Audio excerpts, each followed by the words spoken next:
besar.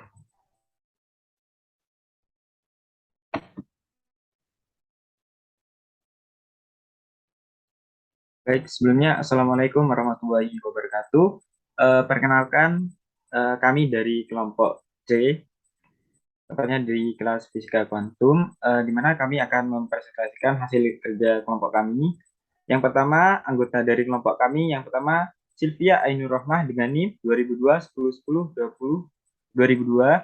Kemudian yang kedua ada Adib Ansori dengan NIM 2002 10 10 20 109. Yang ketiga saya sendiri dengan nama Muhammad Eko Wahyudi dengan NIM 2002 10 10 20 61. Next.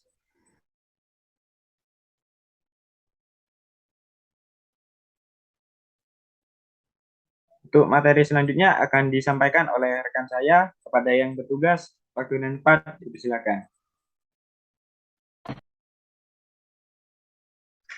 Baik, di sini saya akan menjelaskan mengenai bab 1, latar belakang eksperimen fisika kuantum, dan nantinya akan dilanjut ke pembahasan soal.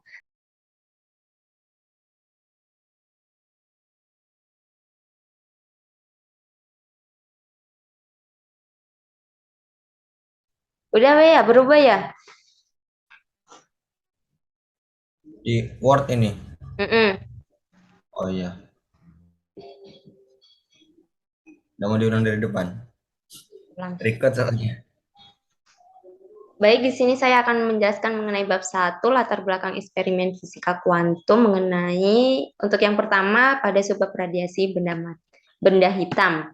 Berdasarkan teori Planck, kegagalan pertama dari teori klasik yang menyatakan spektrum kontinu dari benda hitam. Untuk benda hitamnya sendiri, itu didefinisikan sebagai suatu benda yang menyerap semua radiasi elektromagnet yang mengenainya.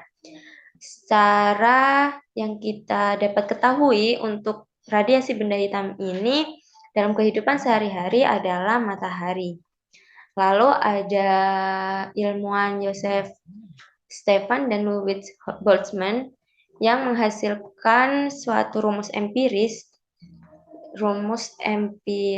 daya persatuan luas yang dirumuskan P per A sama dengan E sigma T pangkat 4. Lalu dari penelitian Stefan itu juga ada rumusan osilator-osilator dalam kesetimbangan dengan radiasi dalam benda hitam, yang mana dapat dirumuskan pada seperti layar EF 8 pi V kuadrat per C pangkat 3.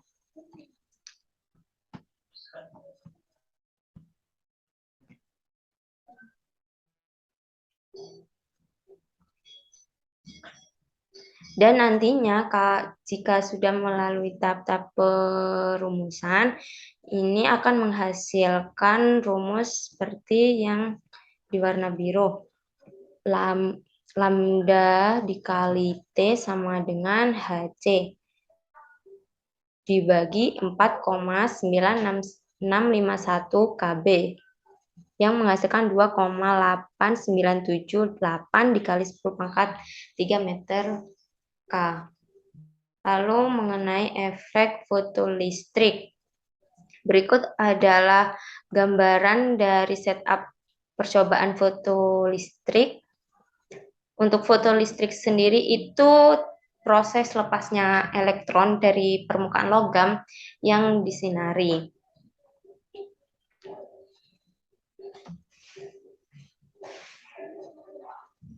Di sini juga ada eksperimen fotolistrik dan potensial stop sebagai fungsi frekuensi. Serta pada efek fotolistrik sendiri, untuk ilmuwan sendiri itu ada Philip Lenard dengan eksperimen sinar katoda yang akhirnya berhasil menghantarkan meraih hadiah Nobel. Dalam penelitiannya menemukan perilaku aneh yang dilakukan oleh cahaya dan elektron. Dan fenomena dari Philip Lenard itu dikenal dengan nama efek fotolistrik atau EFL.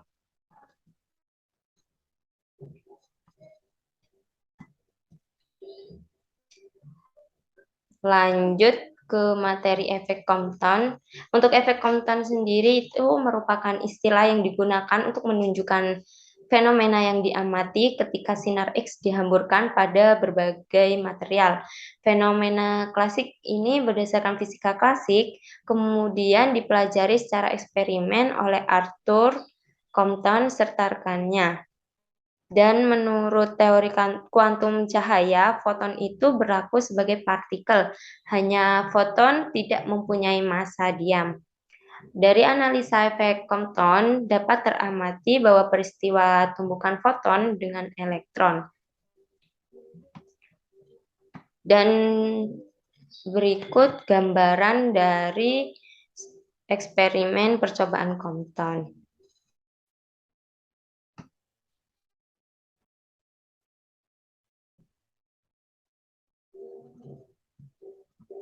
Dari percobaan Compton tersebut, kita bisa mengetahui mengenai gelombang seperti gambar ini.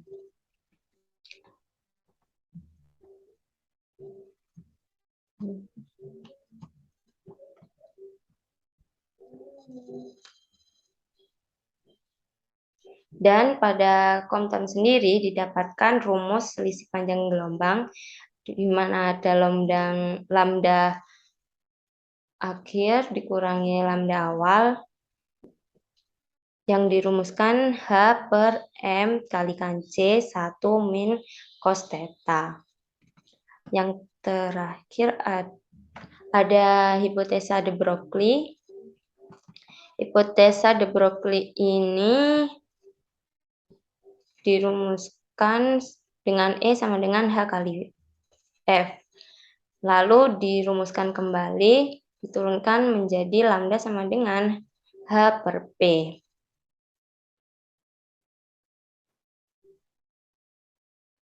Pada subbab difraksi elektron, untuk difraksi elektron sendiri itu merupakan dua petunjuk khas dari perilaku suatu gelombang. Maka hakikat gelombang dari elektron hanya dapat disingkap dengan melakukan kedua percobaan. Berikut adalah beberapa eksperimen interferensi dan difraksi atomik. Di tahun 1927 ada George Paget Thomson. Dia menemukan sifat gelombang elektron melalui difraksi elektron. Dan ada Clinton Joseph Davidson. Dia melakukan kajian eksperimen untuk refleksi dari berkas elektron pada permukaan kristal. Dan masih banyak lagi para ilmuwan, dan ini merupakan gambaran dari bentuk pola difraksi.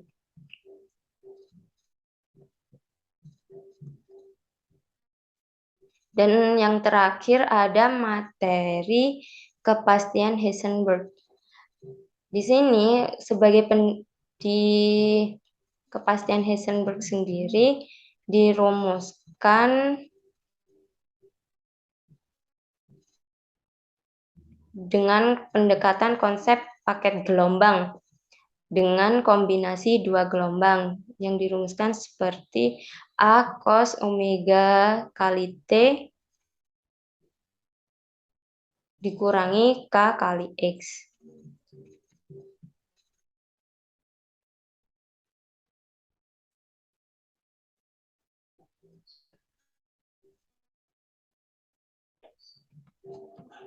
Pada umumnya, gelombang partikel tidak berbentuk fungsi Gaussian, sehingga hubungan dari kepastian Heisenberg itu dapat disimpulkan menjadi tiga, di mana AX, delta X, delta K lebih besar sampai dengan H bar per 2, dan delta Y, delta K lebih besar sampai dengan H bar per 2, delta Z, delta K lebih besar sampai dengan H bar per 2. Sehingga secara umum untuk gelombangnya delta E kali delta T lebih besar sampai dengan H-bar per 2.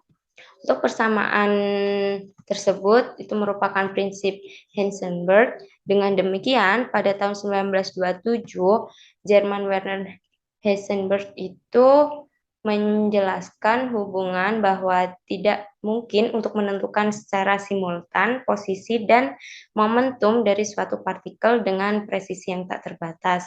Dan yang kedua, tidak mungkin untuk menentukan secara simultan bersamaan energi dan koordinat waktu dari suatu partikel dengan presisi yang terbatas.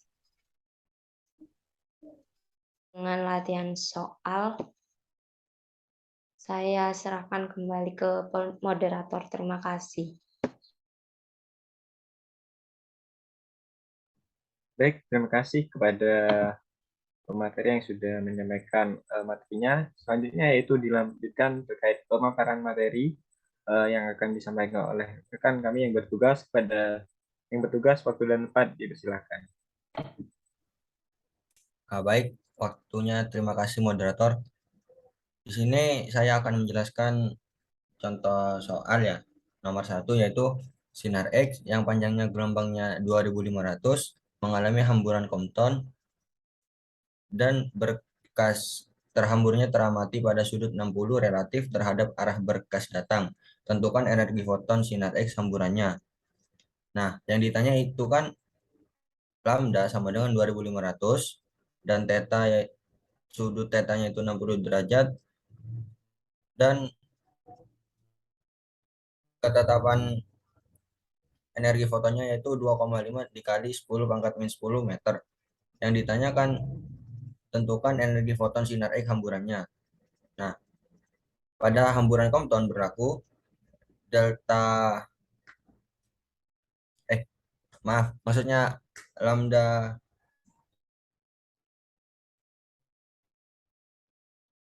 lambda apa sih namanya?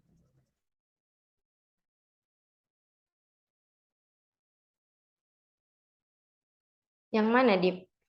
Ini. Yang ada aksennya.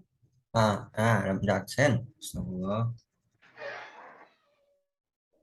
Lambda aksen dikurangi lambda sama dengan H dibagi ME dikali C dikali 1 dikurangi cos theta. Lalu lambda aksen sama dengan lambda ditambah H dibagi ME dikali C dikali 1 dikurangi cos theta. Lambda aksen sama dengan 2,5 dikali 10 pangkat min 10 meter ditambah 6,626 dikali 20 minus 34 Joule per second dibagi 9,109 dikali 10 pangkat min 31 kilogram dikali 3 kali 10 pangkat 8 meter per sekon dikali 1 min cos 60 derajat. Lalu 2,5 dikali 10 pangkat min 10 meter ditambah 2,43 dikali 10 min 12 meter dikali 1 dikurangi setengah. Lalu lambda aksen sama dengan 2,5 dikali 10 pangkat min 10 meter ditambah 2,43 dikali 10 min 12 meter dikali setengah. Lalu lambda aksen sama dengan 2,5 dikali 10 pangkat min 10 meter ditambah 1,215 dikali 10 pangkat min 12 meter. Lambda aksen sama dengan 2,5 dikali 10 pangkat min 10 meter ditambah 0,01215 dikali 10 pangkat min 10 meter. Lalu hasilnya 2,51215 dikali 10 pangkat min 10 meter. Dan hasil akhir dari lambda aksen sama dengan 2,51215 ampere. Jadi energi foton sinar X hamburannya sebesar 2,51215 ampere.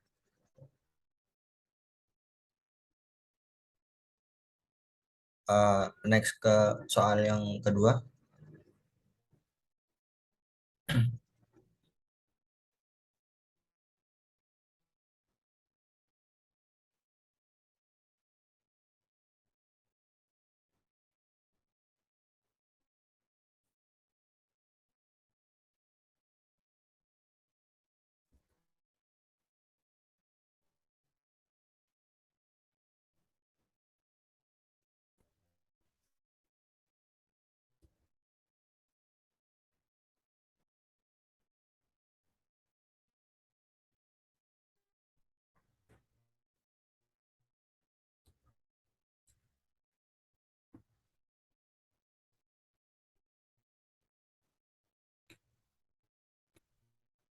Lalu soal yang kedua yaitu nilai panjang gelombang de Broglie neutron dalam kesetimbangan termal dengan materi yang bertemperatur 27, massa neutron sama dengan 1,67 dikali 10 pangkat min 27. Nah, yang diketahui kan temperatur yaitu 27, derajat Celcius sama dengan 300 Kelvin. Dan masanya yaitu 1,67 dikali 10 pangkat min 27 kilogram. Dan ketinggian sama dengan 6,63 dikali 10 pangkat min 34 Joule per sekon. Nah, yang ditanyakan lambda ya. Jadi jawabannya K sama dengan 1,38 dikali 10 pangkat min 23 Joule per kalor. V sama dengan akar akar dari 3 kali K kali T per meter. Lalu lambda sama dengan H per P sama dengan H dibagi M kali V. Lambda sama dengan H dibagi akar dari 3 kali K kali T kali M. Lalu lambda sama dengan 6,63 dikali 10 pangkat minus 34 dibagi akar dari 3 kali 1,38 dikali 10 pangkat min 23 dikali 300 dikali 1,67 dikali 10 pangkat minus 27. Lalu hasil lambda sama dengan 1,45 dikali 10 pangkat 10 meter. Dan hasil akhirnya yaitu 1,5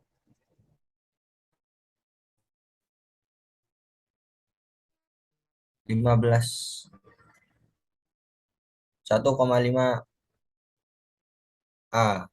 Jadi panjang gelombang de Broglie neutron dalam kesetimbangan termal adalah 1,5 A.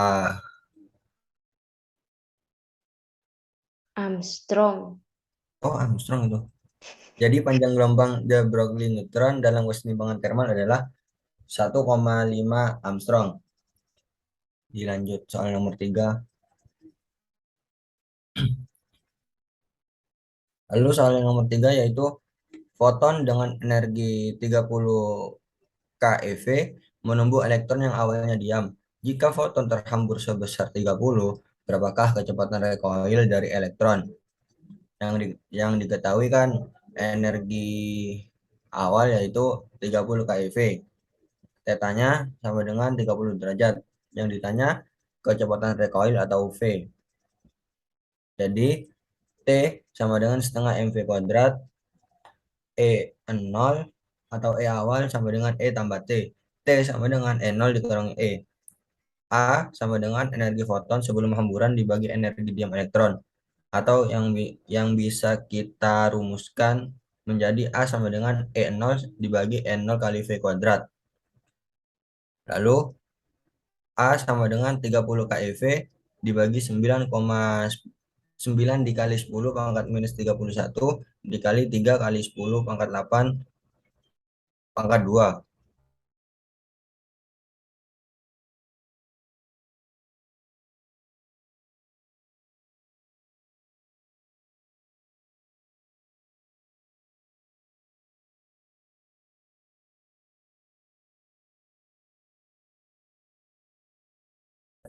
Min 19 EV.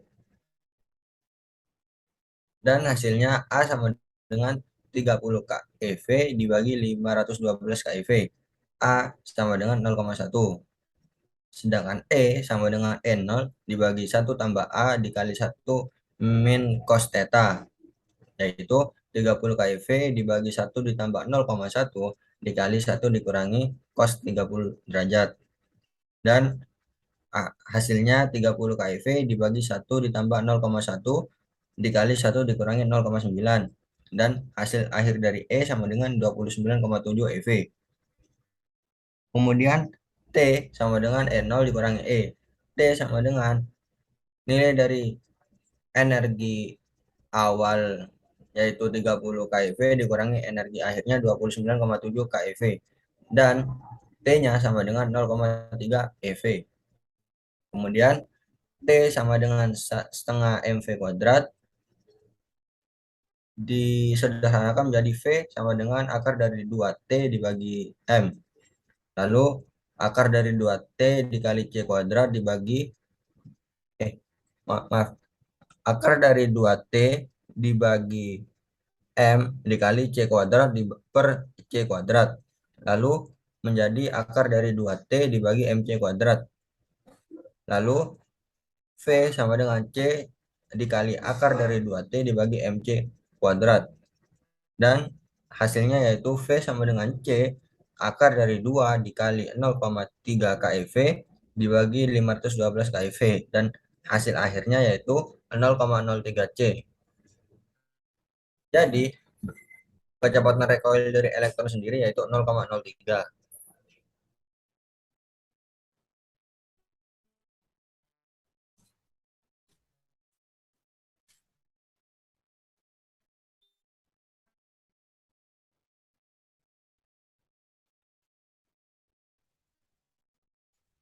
Oke, baik. Untuk yang nomor 4, di sini saya akan menjelaskan mengenai perkiraan suhu permukaan matahari dengan menggunakan data berikut.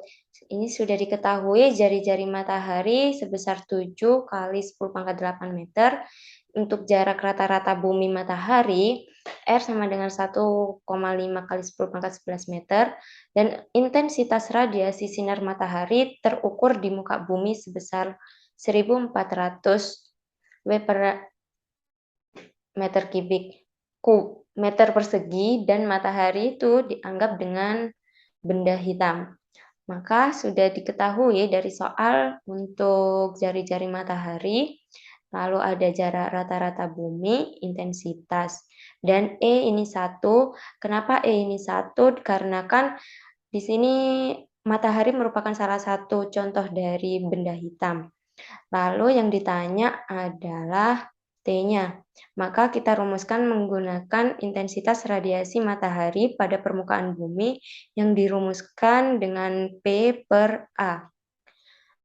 Di sini untuk intensitas sudah diketahui 1400. Maka dimasukkan, lalu kita pindah posisi. P1 sama dengan 1400 dikalikan A.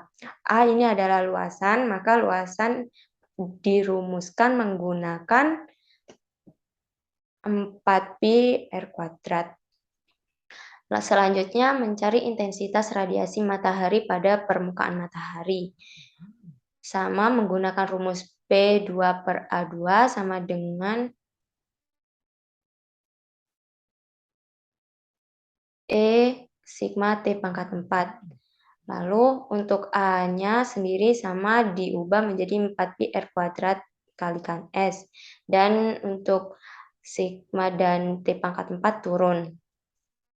Setelah itu, untuk rumusan yang ketiga, kita mencari daya yang dipancarkan oleh matahari. Jadi P1 sama dengan P2.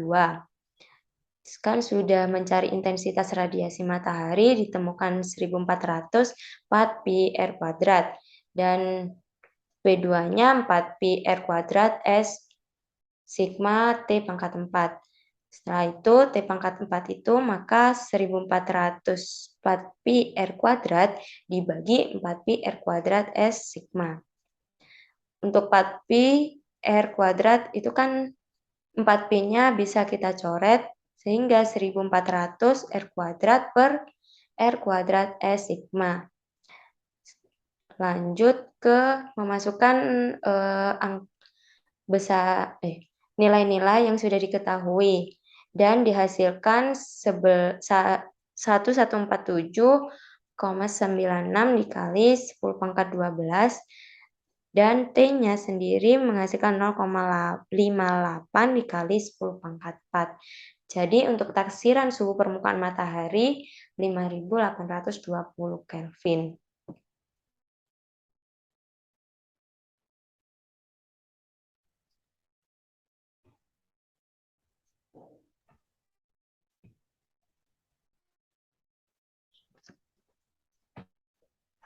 Lanjut untuk soal kelima, selembar kertas perak polikristal tipis ditembaki oleh elektron dengan berenergi 70 keV.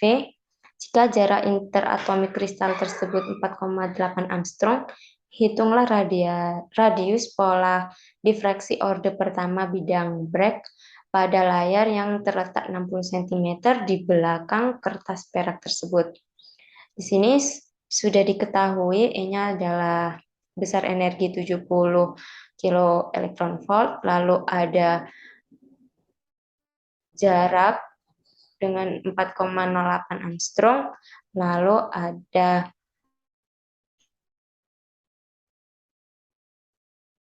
L sebesar 60 cm. Yang ditanya radius pola difraksi orde pertama bidang Bragg.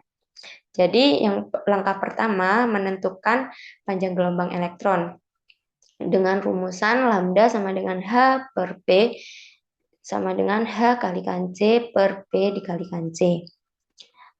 Sehingga 1240 elektron volt nanometer dibagi akar dari E kuadrat per E0 kuadrat.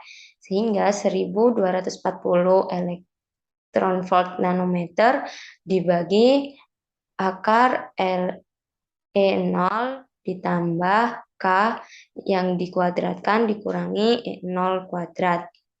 Setelah itu dimasukkan 1240 elektron volt nanometer dibagi akar dari 70 ditambah 511 yang dikuadratkan dikurangi 511 dikuadratkan dikali 10 pangkat 3 dan menghasilkan 1240 elektron volt nanometer dibagi 8,74 kali 10 pangkat 3 menjadi 0,14187 Armstrong. Selanjutnya menentukan sudut difraksi dengan rumusan 2D sin theta sama dengan N dikali lambda.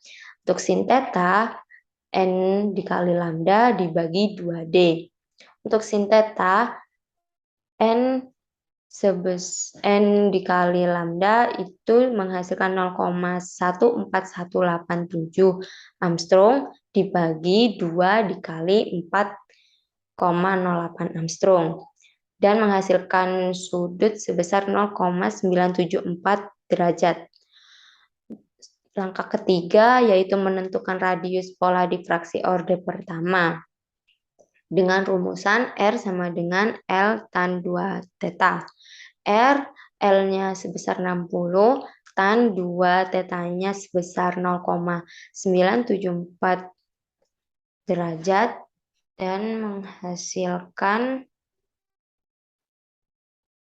R yaitu 60 dikali 0,034 dan menghasilkan radius pola difraksi orde pertama bidang Bragg pada layar yang terletak 60 cm di belakang kertas sebesar 2,04 cm.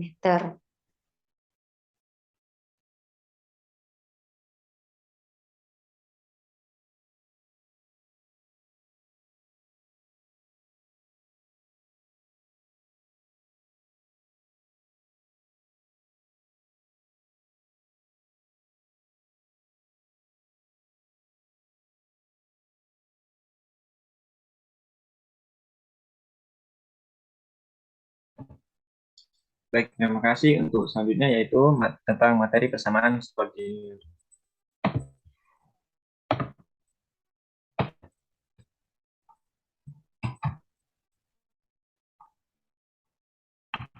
Untuk persamaan koordinir ini merupakan persamaan diferensial order 2 yang merupakan salah satu persamaan paling dasar dalam fisika kuantum. Sebagaimana persamaan dalam hukum Newton dalam fisika klasik ya.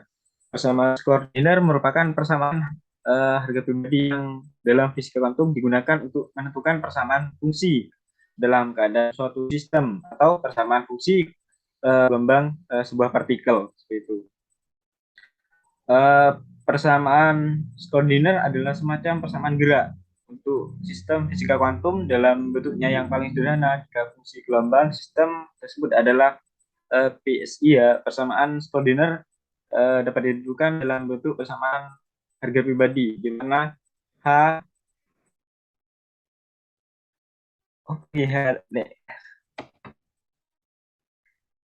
H aksen PSI sama dengan E plus PSI. Ada pun di Eklipsi dari persamaan koordinat dapat diperoleh dalam persamaan gelombang datar untuk materi yang menambah ke arah R, yakni melalui persamaan sebagai berikut seperti yang sudah ada di layar ya. PSI dalam kurung RT dengan AE I per H kurung PR sama dengan ET seperti itu. Kemudian ke bawah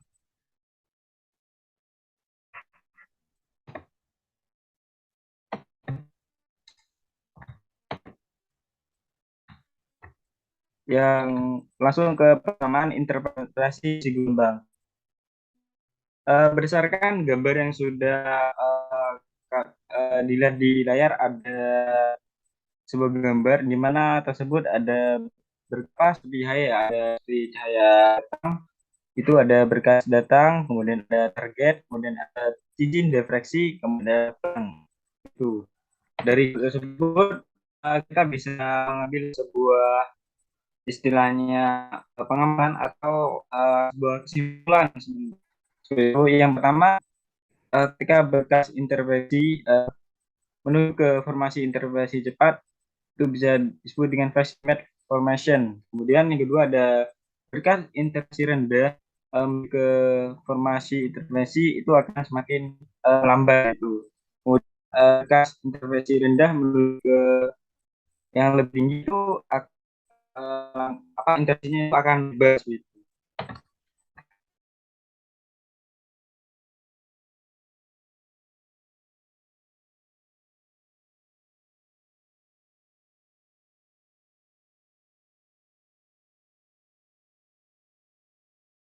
Pengulangan eksperimen dari satu elemen itu. Lanjut ke materi selanjutnya yaitu tentang normalisasi fungsi gelombang. Berdasarkan interpretasi Bode, terdapat fungsi gelombang besar P dalam kurung R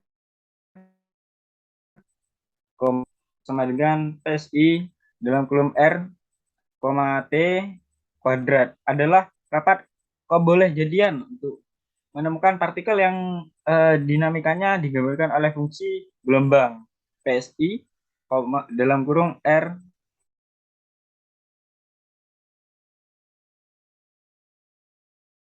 T berjangkauan terhadap pusat benar.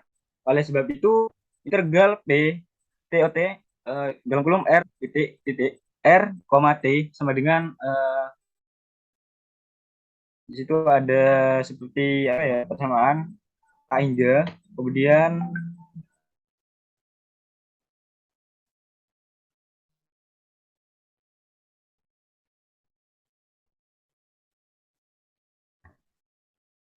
PSI dalam kolom R, T kuadrat sama dengan DR merupakan kebolehjadian total untuk menggunakan partikel dimanapun yakni dari R sama dengan kurang lebih tak hingga ya sampai R plus tangga sih. Syarat normalisasi menyatakan bahwa harga kebolehjadian total ini adalah satu seperti itu.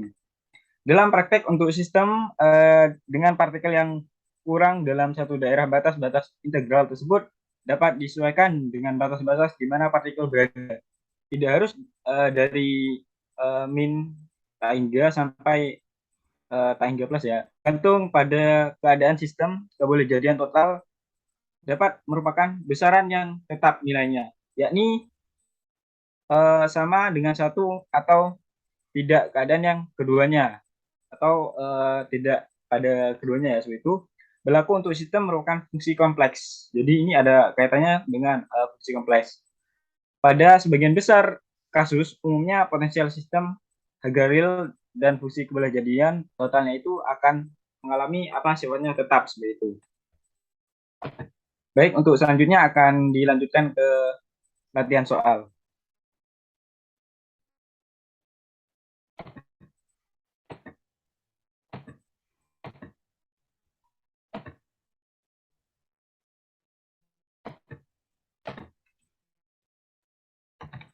Baik, untuk soal yang pertama yaitu tentang soal persamaan koordinat ya.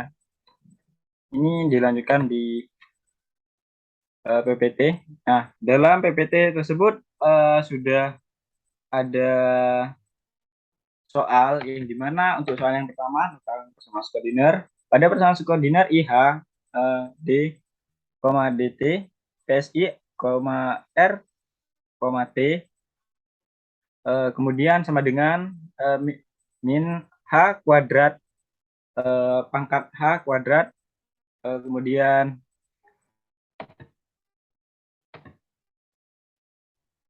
delta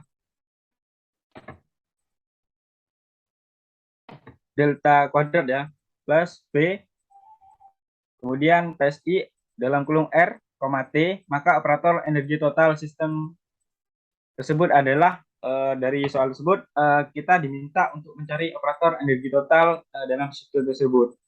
Kemudian kita bisa menjawab di mana jawabannya sudah seperti di apa ya di PPT. Jawabannya adalah dalam persamaan Schrödinger, maka persamaan itu dinyatakan secara umum adalah persamaan yang bergantung pada waktu. Jadi pada persamaan Schrödinger ini memiliki beberapa itu ada yang berkaitan dengan waktu.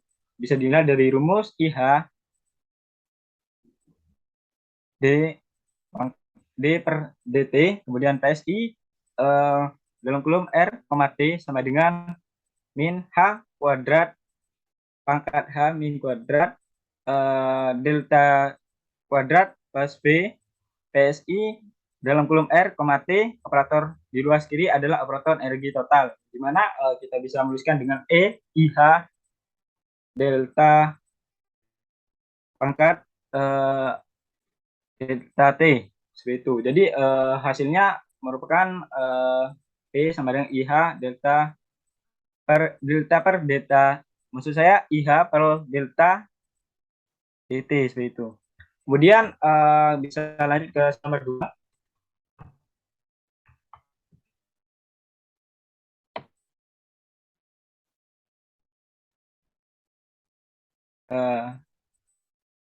Lanjut. Baik. Di dalam soal 2 kita diminta untuk menentukan nilai n jika fungsi gelombangnya termonalisasi ya. Untuk saya bacakan untuk soal nomor 2. Diketahui pada sebuah fungsi gelombang dengan hasil sebagai berikut. PSI dalam kurung X dalam kurung plus N E dalam kurung LIN PX dalam kurung dengan min 2 kurang X kurang 2 dengan N, N kecil, P, dan L adalah konstan. Adalah konstanta maksud saya. Tentukan nilai N jika fungsi gelombang tersebut mengalami termonalisasi. Jawab nilai N jika SI adalah X termonalisasi sebagai berikut, di mana kita bisa melihat dalam persamaan tersebut di mana PSI dalam kurung X, L kuadrat dx sama dengan 1. Kemudian ada pangkat 2 di sini. Di situ ada pangkat 2 ya, di mana ada di garis di situ memiliki pangkat 2. Kemudian n 2 kuadrat dx sama dengan 1. Kemudian kita turunkan lagi hingga menghasilkan n besar kuadrat x pangkat 2 sama dengan 1.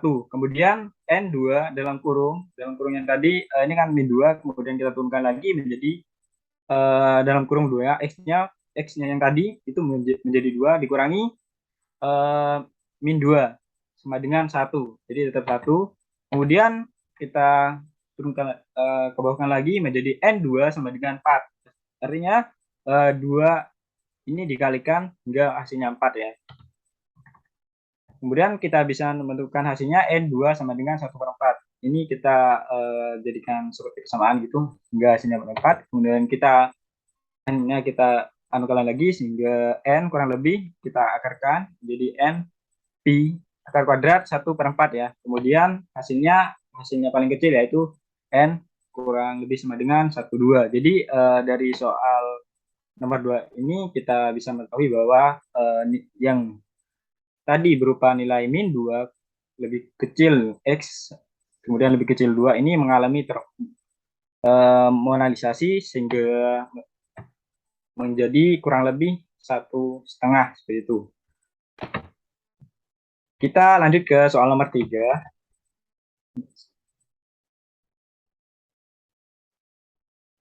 Baik, di dalam PPT sudah ditampilkan terkait soal nomor 3. Saya bacakan. Tunjukkan bahwa persamaan koordinat menjamin tetap berlakunya hukum kekalahan energi. Jadi terkait soal nomor 3 ini, persamaan koordinat ini memiliki istilahnya hubungan dengan hukum kekalahan energi. Seperti itu. Kemudian kita jawab, hukum kekalahan energi menyatakan bahwa Hamiltonian atau energi kinetik ditambah energi potensial memiliki sistem konservatif bersifat kekal. Jadi dalam energi kinetik ketika ditambah dengan energi potensial ini memiliki hukum yang bersifat kekal karena kita menyebut tadi hukum kekekalan energi seperti itu. Dengan kata lain, Hamiltonian sistem tidak berubah terhadap waktu. Oleh sebab itu, untuk menguji apakah persamaan koordinat menjamin tetap berlakunya hukum kekekalan energi atau tidak, kita selidiki bagaimana nilai harap Hamiltonian sistem berubah terhadap waktu. Berdasarkan persamaan D per dt aksen PSI sama dengan 1 per IH, kemudian dalam kurung aksen H aksen, kemudian tutup kurung PSI ditambah delta aksen per delta T dalam kurung PSI. Perubahan nilai harap terjadinya waktu dapat dituliskan sebagai berikut ya. Bisa dilihat itu delta per delta dt A aksen PSI IH, kemudian H aksen PSI plus DH aksen pangkat dt per PSI. Kemudian di situ ada panah-panah yang menandakan tersebut mengalami sebuah perubahan menghasilkan 0 ya, di mana H aksen sama dengan 0. Ketika kita tarik lagi kemudian ke delta maksud saya DH aksen per DT itu menghasilkan 0. Ketika kita tarik lagi ke D per DT, ini H aksen PSI sama dengan 0. Sehingga kita mendapatkan nilai hasil akhirnya yaitu H aksen itu memiliki nilai konstan seperti itu. Sehingga kita bisa menganggap atau bisa istilahnya mengambil kesimpulan persamaan tersebut menunjukkan bahwa nilai harap Hamilton sistem konservatif bersifat kekal. Ini berarti bahwa persamaan koordinat menjamin tetap berlakunya hukum kekekalan energi. Kita bisa lihat secara rata-rata ya. Kemudian lanjut ke soal nomor 4.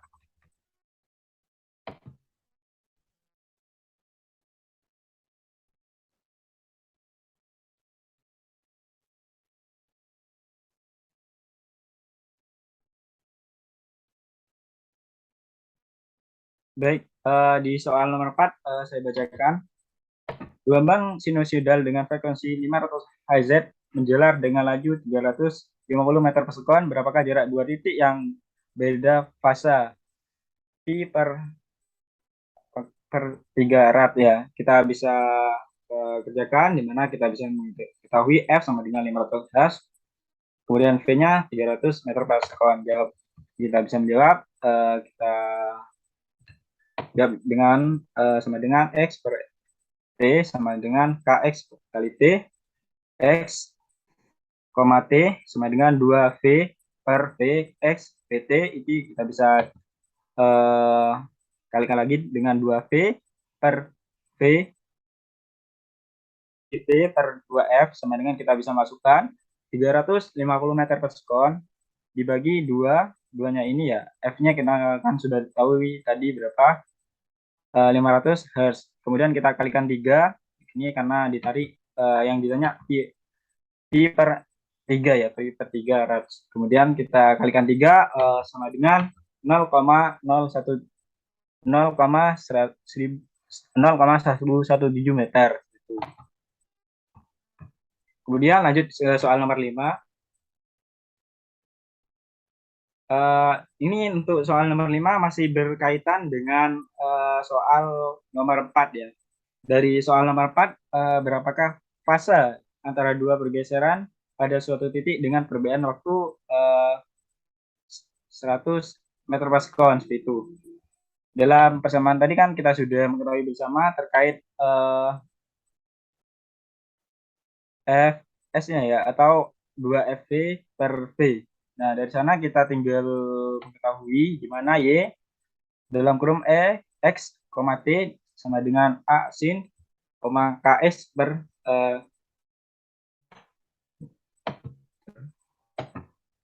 omega omega T. Kemudian kita hubungin lagi K, ini sama dengan 2, kemudian V-nya ini kan sudah jelas, V sama dengan K. Kemudian kita bisa menentukan lagi yang K-nya ini kan jadi 2 ya. Kemudian kita bisa mengalikan 2V kali T, di mana kita bisa mengalikan 2 kali 500 dikali 100 per 10⁻⁷. Jadi hasilnya ini ya. Baik, itu saja penjelasan yang bisa saya jelaskan. Sekian dari kelompok kami. Wassalamualaikum warahmatullahi wabarakatuh. Waalaikumsalam warahmatullahi wabarakatuh. Waalaikumsalam.